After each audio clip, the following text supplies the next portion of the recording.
बिस्मिल्लाह रहमान रहीम। इय्याका नअबुदु व इय्याका नस्तईन।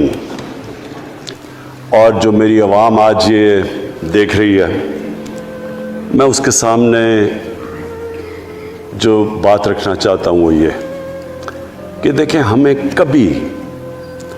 ये कभी भूलना नहीं चाहिए कि ये पाकिस्तान क्यों बना था। वो एक अंग्रेजी का एक फ्रेज है कि नेशंस विदाउट विजन डाई। कौम का जब अपना मकसद अपने नजरिए से पीछे हटती है, मर जाती है कौम। कौम किसी मकसद के लिए बनती है। हम अपने वो जब तक वो पता नहीं हम अपने बच्चों को नहीं बताएंगे, खुद हम जो आज लीडरशिप है, मेरा गलती से हाथ इधर चला गया, इधर की लीडरशिप मैं कह रहा हूं, जो हमारी लीडरशिप है उसको पता होना चाहिए कि ये बहुत बड़ा अजीम ख्वाब था पाकिस्तान का। इलामा इकबाल को नहीं पता था कि अगर पाकिस्तान बनेगा तो आज जिस तरह हमारे 20 करोड़ मुसलमान हिंदुस्तान में रह जाएंगे, तो वो तो सारे पाकिस्तान में नहीं आ सकते थे। तो इलामा इकबाल का क्या वजह थी पाकिस्तान ख्वाब देखने की? उनकी वजह ये थी कि हमने एक दुनिया को मिसाल देनी थी, कि असल में एक मॉडल बनाना था कि असल में एक इस्लामी रियासत क्या होती है। और वो बेस किसके ऊपर कर रहे थे? पाकिस्तान की इस्लामी फलाई रियासत जो हमारी ऑब्जेक्टिव रेजोल्यूशन में है, नबी सल्लल्लाहु अलैहि वसल्लम की मदीना की रियासत, जो उनकी सुन्नत थी, जो दुनिया की तारीख की पहली फलाई रियासत बनी थी, जिसमें बहुत बड़े बड़े मॉडर्न, जो आज के प्रिंसिपल्स, वो प्रिंसिपल्स तय किए गए थे, वो रियासत बनी थी। और वो रियासत एक मॉडल ऐसा था कि उसके बाद एक जिनको कोई जानता ही नहीं था, एक कौम, एक अरब कबीलों में तकसीम हुई कौम जिसकी हैसियत ही कोई नहीं थी, उन असूलों के ऊपर चलते हुए ये दुनिया की तारीख का मौजज़ा है जो हुआ उसके बाद।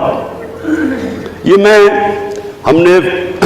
मैंने शफकत महमूद को कहा भी है कि हमारे बच्चों को हर स्कूल, चाहे वो इंग्लिश मीडियम, चाहे उर्दू मीडियम, चाहे दीनी मदरसे, सबको 8, 7, 8 और 9 क्लासेस में बाकायदा सब्जेक्ट पढ़ाएं कि नबी सल्लल्लाहु अलैहि वसल्लम की जो जिंदगी थी और जो मदीना में किया वो क्या थी।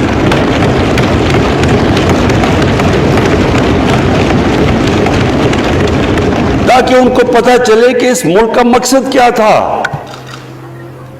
बड़े लोग जो पाकिस्तान नहीं चाहते थे वो क्या कहते थे? वो कहते थे कि पाकिस्तान तो बन गया तो आपने तबाह, जो मुसलमान हिंदुस्तान में रह गए उनको आपने सेकंड क्लास सिटीजन बना के छोड़ दिया। आज बेचारे मुसलमानों से क्या हो रहा है वहां? तो वो लोग कहते हैं कि अगर पाकिस्तान ना बनता तो मुसलमानों की ज्यादा ताकत होनी थी। एक हिंदुस्तान में इस तरह मुसलमानों का बुरा हाल नहीं होना था जो आज है। ये एक आर्ग्यूमेंट दी जाती है। और अगर हम पाकिस्तान को जिस मकसद के लिए बना था, अगर हम उधर नहीं लेके जाएंगे तो वो ठीक कह रहे हैं। ये तो नहीं था कि वहां टाटा बिरला थे जो अरबोपति और यहां ये शरीफ और जरदारी अरबोपति बन जाए, इसलिए तो नहीं पाकिस्तान बना था। ये बड़ी हमें रीअलाइन करना चाहिए अपने नजरिए की तरफ। हमें अपना रुख चेंज करना चाहिए वापस कि ये बड़ा अजीम ख्वाब था पाकिस्तान का। और वो जो तारीख थी, वो जो असूल उन्होंने सेटअप किए, जिन लोगों की हैसियत ही नहीं थी, ये तारीख का हिस्सा है कि उसके बाद उन्होंने देखते देखते 15, 20, 30 सालों के अंदर दुनिया की इमामत की। सिर्फ इमामत ही नहीं कि वो तो मंगोलियों ने भी दुनिया बड़ी जल्दी से फतह कर ली थी। चंगेज खान ने भी बड़ी जल्दी उसकी फौजों ने फतह कर ली थी। 100 साल के